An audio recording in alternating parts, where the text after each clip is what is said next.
The project that is being completed today and celebrated is one of the very, very largest that has gone on in the world.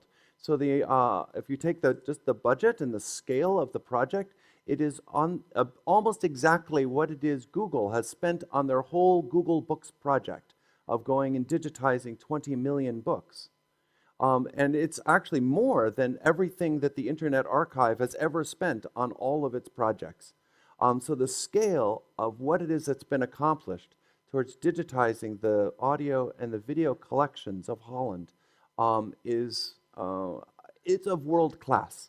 And you have now a treasure, a gem, something that's really, it puts a marker in terms of the spirit of the investment that the Dutch people are willing to put into this. And now you have also a trading card that you can use in different ways. And I hope that you will think broadly about this. I was asked to speak about, well, what next? What do you do now? How do you go and collect the next era? Not just the broadcast materials and the records that have been digitized, but what now? And I'd like to use this time to go over some techniques that you might want to think about for going about collecting the era of the younger people that are never going to put it on discs. They're never going to be on television, yet it's part of our culture. So how are you going to collect that? But also, how do you take the materials that have just been accomplished and make it useful to a generation that really want to have access to it? You may not think they do. You may think it's just scholars. But these old materials are, if they're made available, are loved. And it doesn't make the original producers mad. In fact, they're generally happy about it. So I thought I would go over some of our experiences with bringing things online and also how to deal with materials coming up. And I would like to try to say that an era is changing, that if this organization wants to go and collect the next generation's materials, it can't just wait for it to come to them and be in their vault and then go through it later and digitize it and make it available. You have to participate, that you have to create public services that make you part of the conversation in the first place. It's a changed time because we're not creating things on physical materials that last forever. If you're not right there, it will be gone. And I'm going to suggest that this is quite doable. Who am I? I work at an organization called the Internet Archive. It's a nonprofit library in the United States. We set out to try to collect the internet and make that broadly available. But we found that we needed to move. And maybe this is some of the lesson that might be interesting. So for instance, we started to be an archive of the internet. So we started by collecting the World Wide Web because it's such a treasure. We wanted to make it so that these pages that last only 100 days before they're either changed or deleted, on average, 100 days, you actively need to go and collect them. And then we basically said, really we should be an archive on the internet. So we then took it and made it available again. The lawyers said bad things would happen, but they were wrong. In fact, people love it and they depend on it themselves. So we started to put the materials, the World Wide Web, back online, but we also started collecting television, starting in the year 2000, and then made that available, and movies and music, and I'll go over that. And what we found, actually, this model isn't even working anymore. We need to now build libraries together, that actually it's working inside the communities and being useful to them on their day-to-day to make it so that our collections get larger. And I'm going to try to show us some techniques of how we've tried to do this. But I think this is the future of what libraries are. And in fact, it's actually where libraries came from, because the libraries were always part of the communities. But now we have these organizations, such as this one, that gets its materials after the fact. This isn't going to work in this going forward time. So to be able to play in this world, you have to give to get. And I think this is a theme. We see ourselves in the tradition of libraries. I like to look at what people carve in stone just in general, but especially at libraries. So this is what's carved in stone above the door at the Boston Library, is free to all. And this was put there by the meanest capitalists the world has probably ever seen 100 years ago.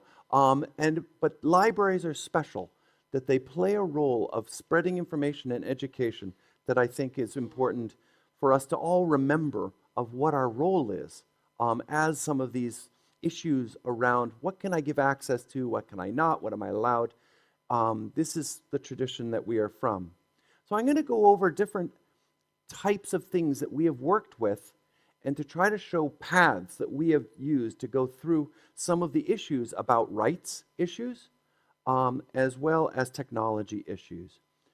One of our first collections after the World Wide Web was music, of live music recordings. These are fans that would record concerts and trade them with other fans. And we said we would, as a library, we would offer them, and we wrote this in email, we said to this community that was trading, this was back in 2002, we will give you unlimited storage, unlimited bandwidth, forever for free, if you will store things on us. They wrote back, we don't believe you. It's too big. But if you could do it, it would be our dream. Always a good sign when somebody says it would be your dream. So he said, work with us. We get somebody in the band to say it's okay. Not lawyers, just somebody. And that it's okay to have it up. And then the fans started uploading. And we get 1 or 2 or 3 bands every day saying yes, and about 40 or 50 concerts coming up every day. We now have 130,000 concerts from 6,000 bands, and we have everything the Grateful Dead has ever done. It makes us very popular among a particular set to have this, but it's a different kind of role for a library where we are just the host. We are the shelves for them. And it's all worked, and it's worked now for 10 years. We also went backwards. There was somebody that collected from before MP3 was standardized, before there was a format, MP3. There was this group that went and put up the Internet Underground Music Archive. And there's a fan that went and downloaded all of them and had it on a hard drive. And he showed up about 2 years ago and said, do you want it? And we said, yes. And so we just took it and we put it up because the company was long gone. And everyone was happy. The founders were happy, the bands were happy, everybody was happy. If anybody wasn't happy, they'd write to us and we'd take it down. But you know, it didn't happen once. So it worked very well. After CDs started to go down as a way of making a business go, the people started net labels, often that they used to be. And so the Internet Archive played a role of free hosting. Again, we're playing with the community. As the community was evolving, we were there at the same time, not after. And so 2,000 labels said yes, and we have 54,000 albums. We're starting to now deal with real people that produce plastic and trying to find ways to work with them in such a way that it does not decrease their ability to sell. We're working with the Archive of Contemporary Music, and we're digitizing their collection and merging it with ours. So it's a cooperation between these major archives. We're starting to get donations of materials. For instance, 78 RPM records. We got 40,000 of them from a public library. And the reason why they're donating these is because we have a tradition of making things available again. People don't want to just see their precious materials go into a basement. They want them accessible. So by being accessible, we're getting support. We're getting more and more support. So we're getting collections. We just got 50,000 long playing records donated, as well as about 2 million that are in the Archive of Contemporary Music. And we're starting to work with these collections to do mass digitization. So we have now done a volunteer system in 2 locations. It'll probably spread to 5 or 6 pretty soon, of doing CD digitization. You say, CDs, aren't they already digital? Well, not if you're really careful people like we are. To do it exactly right is actually challenging. To get the artwork and the metadata exactly right takes work. But the reason why people are doing this is they're digitizing their version, and they put it on the Internet Archive. If they've proven that they have it, either by digitizing it or putting it in we can check, then they have access to it forever in the future. It's a music locker. So it's a way of getting people to participate, building their own collection, but then everybody else can share it to some extent. If you have digitized it, if it's from your collection, then you have it fully. If it's from somebody else's, only 30 seconds. So that is our way of trying to do it. So if we can get every library to go through their physical collections, then boink, they get their physical collection made digital. And if somebody else has already digitized it, then it's very quick, because it's just boink, it's there. Otherwise, they have to go through and do it. But then at the end of the day, we've moved libraries digital. And we think that this is a way of doing this in such a way that, well, everybody stays happy, that you're not going to get lawyers, it's not going to be problems, that it's understandable of the limitations that we're doing. We're doing long playing records as well. It takes these large format scanners.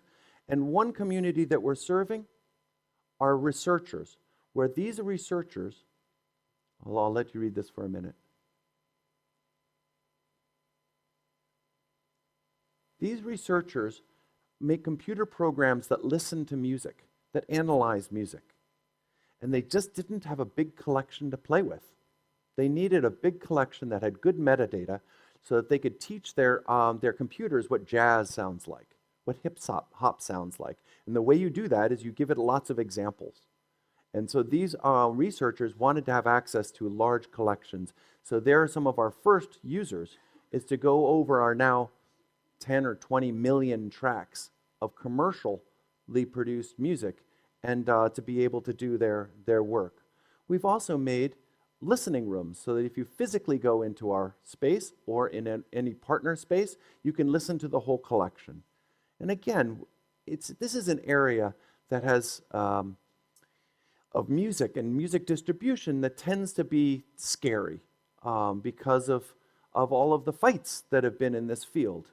But we as libraries, if we're careful, respectful, we can make steps towards making things available 30 seconds at least. If you're inside, if you have physical copies, then you can get digital copies. If you're inside, you can get it. So there are things we can do to try to make things available, and we've now yielded 2 million items in 5,000 collections of different sorts of things that are now actively available. These are all publicly available on the internet with no restrictions, and then there's other things that are more restricted.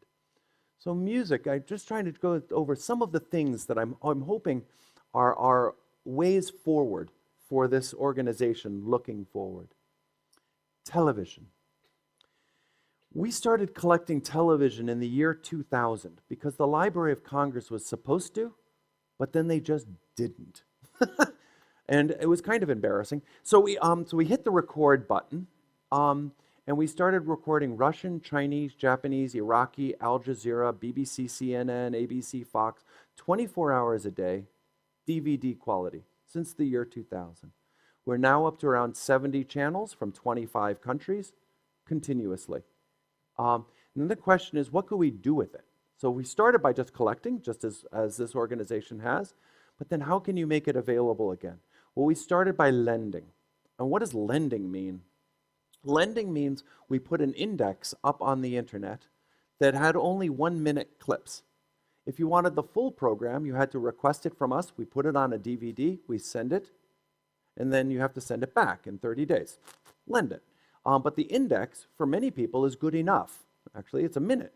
So sometimes they just take these little clips and put it in their blogs. We use the words that they said based on closed captions, transcripts of that's automatically broadcast in the United States because of the hard of hearing. We use that so people could search on what people said and find the clips that they wanted. There are now 400,000 programs up, and it's working just fine. So it's just United States television news, but this way of lending has been working out just fine. So you can search, find when it occurred, Snowden in this particular case, and it's working. Another thing that we've done with television that's just been announced a couple of days ago is we're trying to help inform the United States populace about what the effect of having unlimited money in our elections is. So in 2014, we did a trial program in the Philadelphia region to go and record all of the television and then find all of the political ads. And I have a very depressing statistic that based on a very large sample, the ratio of time of political ads during television news and then news about the elections or about the candidates, 45 to 1. 45 times more time in political advertising than in political news, which is depressing.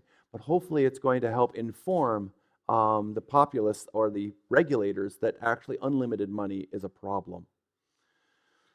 Moving images. Most people think of it as Hollywood. We don't have very much of that up on the public internet, but we do have a lot of the types of things that you have in your collection, and making these available has been very, very popular. Also, we allow people to upload things, and that works very well. And then we just, if anybody gets mad, we take them down. So it's notice and take down. We have also equipment kind of like yours, and we have even been doing a lot with videotapes. So videotapes, they all have rights issues. And so we got better at digitizing these. What we would do is we would look to see if any of the videotapes were available for sale as DVDs. If they were not, we digitize it, make it available on the net. And this is a balance that seems to work. And it's cheap enough to do even at very large scale. I know that this is sound and vision, but let me give another example of lending that has worked very well. We want to get everything from the Library of Congress up online such that it can be seen on lots of different kinds of devices using fairly primitive scanners that are now being scanned in many, many places. We have been getting rare Korean books. We're digitizing in Beijing and even in Bali, where we now have a collection of everything the Balinese have ever written. But when they read it, actually, you get these really cool things where there's actually, the way that they read them is shadow puppets or dances. So when we've been looking for complete things to put online, the Balinese said yes, which is, I think, quite amazing. And we've been digitizing a lot. But the way to view this, I think, is how do you go and make available things that are in copyright where you do not have permission? And what we've done with Open Library is a new website, is we have libraries lend books that they have digitized. So this is libraries, put forward at least one book, non-rights cleared, and 1,000 libraries have done this, digitized without permission, so that they can open up access in their library to all of our books, of 300,000 books. So you can borrow a book. What does it mean to borrow a book? You go, book might be checked out. This is a book that we purchased, but it's checked out. And you can add it to your list. Here's a book that's not as popular, from the Boston Public Library, a modern book that's not rights cleared, digitized. And you say, okay, I can borrow it. And you check it out, and then you can read it for 2 weeks. And during that time, no one else can read it. So it's acting like a library in the digital world. You say it's clunky, sort of awkward. Yes, but nobody's mad at us, which is a good thing. So where the Google project got stopped, we haven't been stopped. So this is a way of moving forward. Software, we have 90,000 titles, and we've even been able to make it so you can run them in your browser. So this is Microsoft operating system, old DOS games, that you can actually boot and run in your browser.